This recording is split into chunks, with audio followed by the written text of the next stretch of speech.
नमस्कार,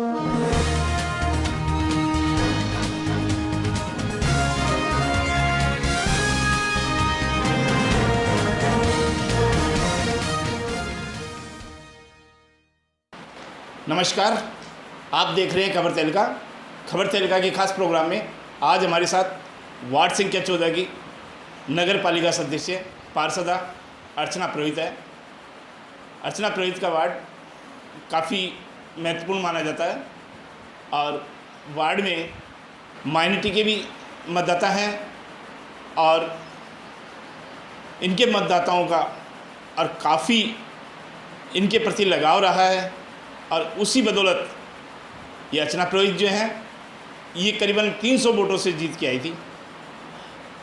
मतदाताओं का विकास के लिए सपने भी लिए थे, सपनों के अनुसार वार्ड में काम भी हुआ है और महिलाएं चेयरमैन होने के प्रति अर्चना जी ने बहुत से काम करवाए हैं, काफ़ी काम रह गए होंगे।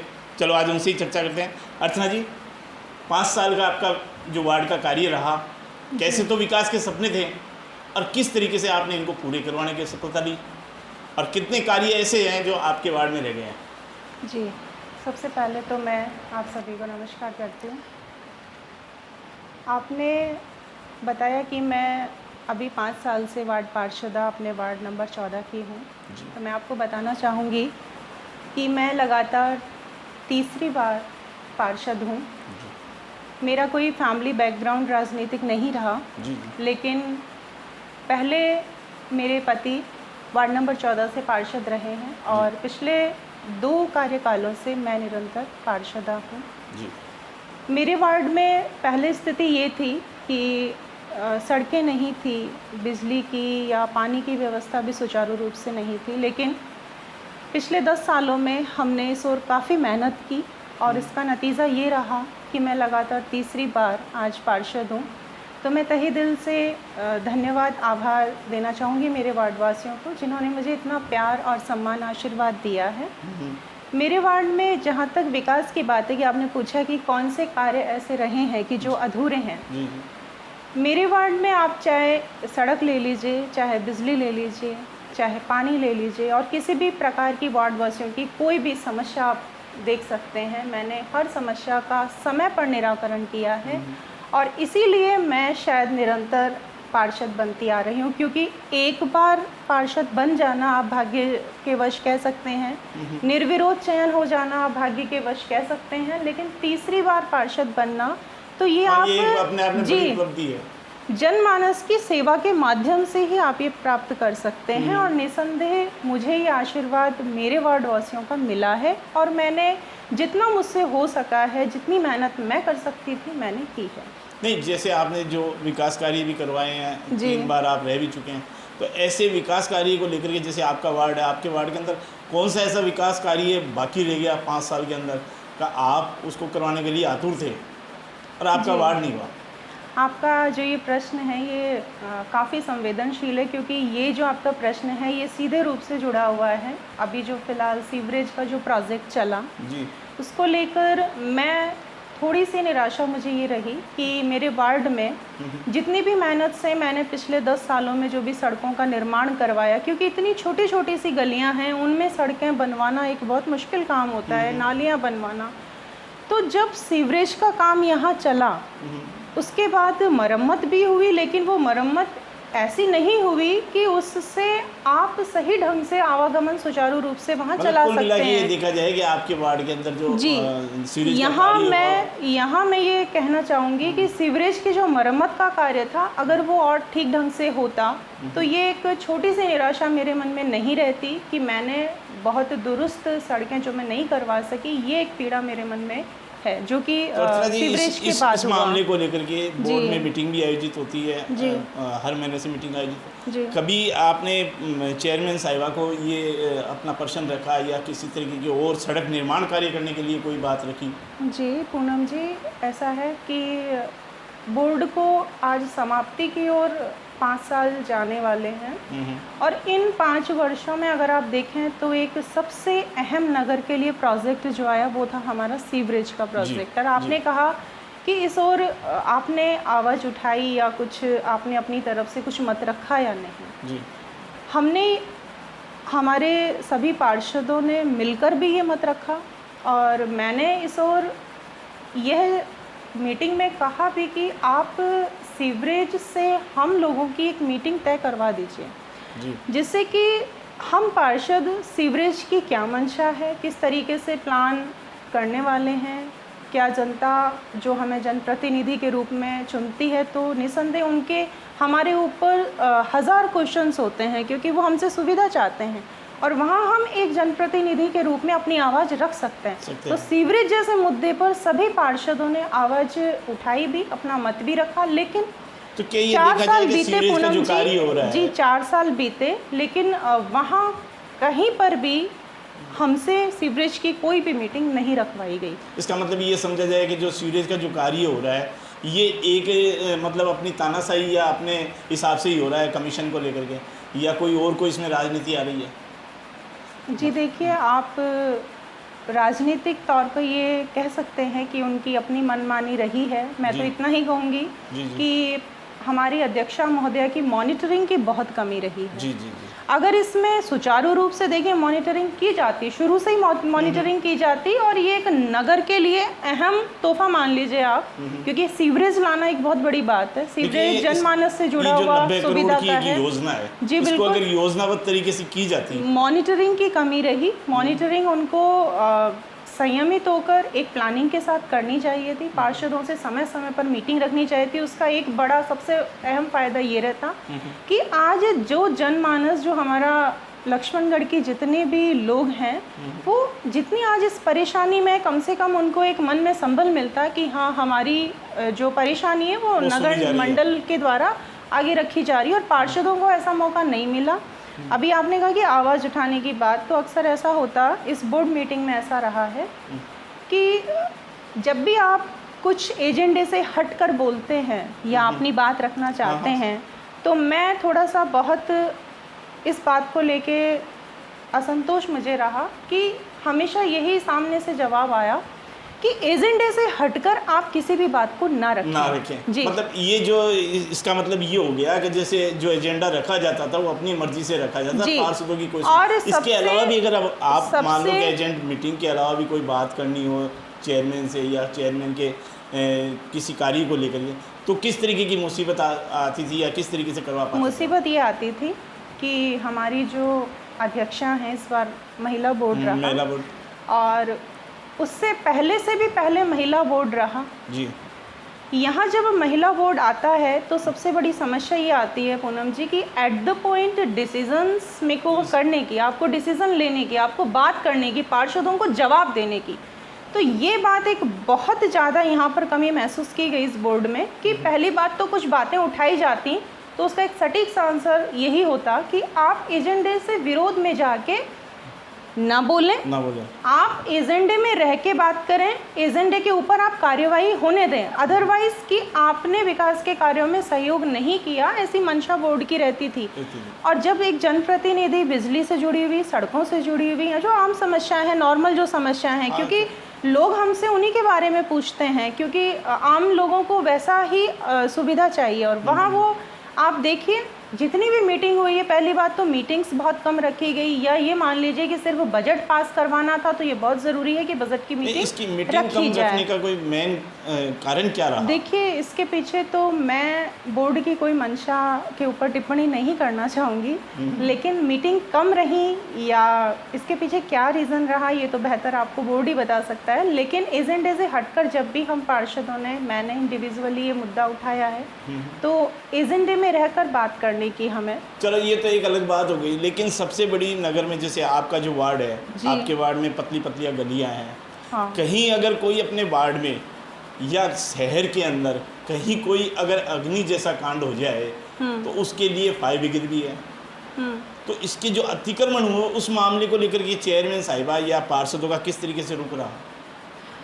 अतिक्रमण को लेकर देखिए, कभी एजेंडा ऐसा बना, मैंने आपको पहले भी बोला कि एजेंडे से हटकर बात रखने के लिए हमें मनाही थी, अब बोर्ड में बोलना ही और एक एजेंडे तरीके में से, ही लेते नहीं थे। और एजेंडे में आप अतिक्रमण तो छोड़िए, नगर की सुचारू सफाई व्यवस्था या इवन जब कभी बड़े त्योहार आते हैं उससे पहले भी कभी कोई मीटिंग ऐसी पालिका मंडल से नहीं रखी जाती थी। और पार्षदों ने अतिक्रमण को लेकर मेरी जानकारी में ऐसा कभी कोई एजेंडा उठा नहीं। ये एक नगर की समस्या तो है, बड़ी समस्या है ये। जी बिल्कुल है। अगर कोई भी गली के अंदर 5 वीलर की अगर गाड़ी जाती है, कहीं कोई घटना हो जाती है, 5 वीलर की गाड़ी को जाने की अनुमति या किसी तरीके की बाधा उत्पन्न होती है, तो उसमें नगर पालिका का सीधा सीधा दायित्व है।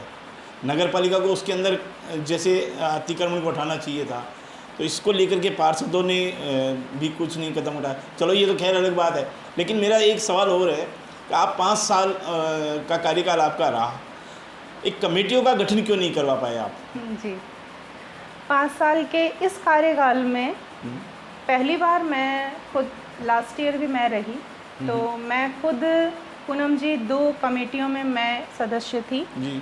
और मेरे साथ जितने भी पार्षद थे सब समान रूप से सहभागिता से कमेटियों में सदस्य रहे हैं और समय समय पे मीटिंग्स भी आयोजित की गई। इस बार कहीं किसी भी कमेटी का निर्माण नहीं किया गया। इसके पीछे कारण, तो जो सटीक कारण है वो नगरपालिका मंडल ही आपको बता सकता है, लेकिन जहाँ तक मेरे जवाब देने के ऊपर आपने मुझसे प्रश्न किया है, इस और मैंने इसलिए किया कि आपका भी दायित्व बनता है। बिल्कुल विपक्ष में आप बैठते हैं तो विपक्ष में आपका दायित्व बनता है। बताती हूँ, मैंने अपनी आवाज़ उठाई, मैंने इस और एक बार अपना सुझाव भी रखा कि जो भी बातचीत की जाती है अगर उसके लिए समिति का निर्माण कर लिया जाए तो हम बेहतर ढंग से अपनी सहभागिता वहाँ निभा सकते हैं। कुछ भी टेंडर्स पास होते हैं, हम उस पर कड़ी नज़र रख सकते हैं, हम अपने सुझाव प्रेषित कर सकते हैं, लेकिन वही बात कि मीटिंग्स इतने लंबे टाइम पीरियड्स के बाद रखी जाती है कि पूनम जी वो जो 90 दिन का, जो 3 महीने का एक ड्यूरेशन है वो पास आउट हो चुका था, और जब चिड़िया खेत चुग जाती है तो उसके बाद कुछ भी पॉसिबल नहीं है। ये तो देखो एक अलग बात हो गई, लेकिन एक आप जैसे 3 बार पार्षद बन के आ चुके हैं, नगर का अपना एक सौंदर्यीकरण अलग है, नगर का ऐतिहासिक धरोहर है। अब जैसे घंटाघर जो है एक निजी संस्था को इसके हवाले कर दिया, इसका मुद्दा भी कहीं आप लोगों ने नहीं उठाया होगा। आज अगर घंटाघर धरोहर उसको सुरक्षित रखी जाए, जैसे उसके घंटाघर की नीलामी कर दी गई, उसमें बढ़िया जो विरासत की जो घड़ियाँ थी वो उसको नीलाम कर दी गई। इसके अंदर भी जैसे आया था सामने कि एक मीटिंग बोर्ड के अंदर ये पास किया था कि ये घंटाघर निजी संस्था को दे दिया जाए। अगर जब कार्य नहीं कर रहे हैं तो आप लोगों ने किस तरीके से उसके ऊपर विरोध प्रकट किया? देखिए, ऐसा है कि सभी पार्षदों की सहमति से ही घंटाघर को निजी हाथों में दिया गया था। अब वहाँ उन्होंने जब सौंदर्यीकरण की तरफ या नवीनीकरण आप कह दीजिए, कुछ इनोवेशन उन्होंने अपनी तरफ से नहीं किया, तो मेरी जानकारी में अब यह है नगर पालिका मंडल को ही सुपुर्द है और नगर पालिका ने इस ओर बेहतर ध्यान नहीं दिया। ये एक मॉन्यूमेंट है जिसका कि ध्यान रखना चाहिए और इस ओर नगर पालिका का बिल्कुल भी ध्यान नहीं रहा। पहले ये भामाशाह के सुपुर्द किया गया, लेकिन अभी वर्तमान में ये नगर पालिका भामाशाह तो शहर के अंदर खूब चीज़ें दी है, जैसे बस स्टैंड का निर्माण कार्य करवा के दिया है, बिल्कुल भी सुचारू रूप से चला नहीं पा रहे। हाँ, नहीं, तो इसमें कमी क्या है? इसमें कमी, सबसे बड़ी कमी ये है, देखिए कि आप नगर की जनता को विश्वास में लेके सहयोगात्मक रूप से बोर्ड को चलाने की इच्छा रखते ही नहीं थे। जी। सबसे पहली बात तो ये। अब यहाँ पर कितनी भी टिप्पणियाँ कर दीजिए, कितने भी आरोप आप लगा दीजिए, तो यहाँ हम किसी पर आरोप लगाने के लिए नहीं बैठे हैं। यहाँ आपके चैनल के माध्यम से मन की बात हम यहाँ रख सकते हैं। तो भामाशाह ने जहाँ एक 5 करोड़ की लागत से आपको बस स्टैंड जैसी सौगात लक्ष्मणगढ़ को दी है, 200 ग्राम पंचायतों में से पूनम जी सबसे उम्दा तरीके से वातानुकूलित अगर बस स्टैंड कहाँ है, कहीं है तो वो लक्ष्मणगढ़ तहसील में ही है। सर्वप्रथम तो मैं भामाशाह मुरारका जी को पूरे नगरवासियों की तरफ से धन्यवाद भी देना चाहूँगी और स्पेशली मेरे वार्ड वासियों की तरफ से भी मैं धन्यवाद देना चाहूँगी। वो इसलिए कि वहाँ पर जो सड़कों का निर्माण है करवाया हम लोगों ने, वो उस भामाशाह परिवार की मदद से ही हमने पॉसिबल किया है। इसका मतलब भामाशाह ने जितनी खूब भी ऐसा जी सहयोग किया है। पूरा तन और मन से जो मैं सेवा कार्य कर पाई हूँ उसमें उन भामाशाहों का काफ़ी सहयोग रहा। और बस स्टैंड के लिए अभी भी नगर पालिका मंडल से सिर्फ एक बार एजेंट डे में ये मीटिंग रखी गई बस स्टैंड को लेकर। उसके बाद पूरे 4 सालों में कहीं पर भी बस स्टैंड से जुड़ी हुई दुकानों के लॉटरी सिस्टम से जुड़ी हुई कोई भी एजेंट डे में मीटिंग नहीं रखी गई, शामिल ही नहीं की गई। मतलब इसका मतलब साफ तौर से ये है कि नगर पालिका मंडल जो है इसको साल संभाल करने में नाकाम रहा है। सार संभाल करने में नाकाम रहा। सबसे इम्पॉर्टेंट ये है पूनम जी कि जब आप किसी बोर्ड को संभालते हैं तो आपको जनमानस से जुड़े हुए मुद्दे ही एजेंड में रखने चाहिए जिससे कि पार्षद अपनी बात कह सकें और अगर वो कुछ सुझाव प्रेषित करते हैं तो उन सुझावों पर अगली मीटिंग में एजेंडे लाए जा सकें। सबसे बड़ी परेशानी ये रही। तो इसको बजट को लेकर के जिस तरीके से बजट पेश किया जाता है, बजट पास किया जाता है, तो बजट के अनुरूप भी यहाँ लक्ष्मणगढ़ में कोई ऐसा विकास कार्य हो नहीं रहा। जैसे देखा जाए हर बार बजट मीटिंग के अंदर ये रखा जाता है कि सांस्कृतिक प्रोग्राम के लिए कुछ बजट अलग से रखा जाए, तो लक्ष्मणगढ़ कस्बे के अंदर तो ऐसा कोई सांस्कृतिक प्रोग्राम नगर पालिका मंडल द्वारा तो कोई हुआ नहीं, ना कोई ऐसे सार्वजनिक प्रोग्राम होते हैं। तो ये बजट किस यूज में लिया जाता है? नगर पालिका मंडल में सांस्कृतिक बजट जो रखा जाता है, इस बजट की ओर कभी भी नगर पालिका मंडल की ओर से ध्यान नहीं दिया गया। ये बजट किस मद में प्रयोग में लाया जाता है इसकी जानकारी मुझे नहीं है, लेकिन मैं इतना ज़रूर आपको कह सकती हूँ कि सांस्कृतिक मद पर अगर नगर पालिका मंडल खर्च करें तो वास्तविकता में वो अपने नगर के विकास की ओर बहुत अच्छा काम कर सकती है। बिल्कुल बिल्कुल। चलो ये तो बात रही अपने शहर की। अगर अपन वार्ड की बात करें, आपके 14 नंबर वार्ड के अंदर अब जो जिस तरीके से आप सोच कर 5 साल के लिए आए थे क्या हम ये विकास करवाएंगे, ऐसे कौन से विकास कार्य अब आप करवाने के लिए बाकी हैं जो आप करवा सकते हैं? जी, जहाँ तक बात मेरे वार्ड के विकास की है तो मैंने कोई भी ऐसा काम मेरे वार्ड वासियों के लिए गत 10 वर्षों में ही, अभी तो और 5 साल आगे निकल चुके हैं, मैंने नहीं छोड़ा है। फिर भी अगर कहीं कुछ बहुत छोटा सा कुछ काम अगर रह गया हो तो वो यही है कि जो मरम्मत मैंने अभी आपसे कहा, मेरे वार्ड में कहीं पर भी कोई विकास का कार्य अधूरा नहीं है।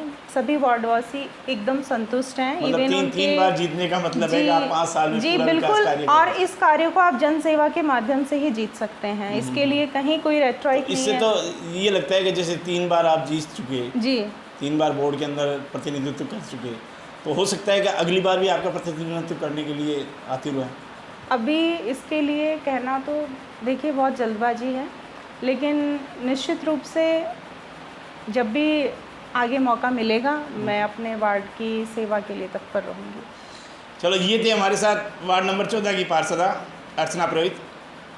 अगली बार नई शख्सियत के साथ फिर मिलेंगे।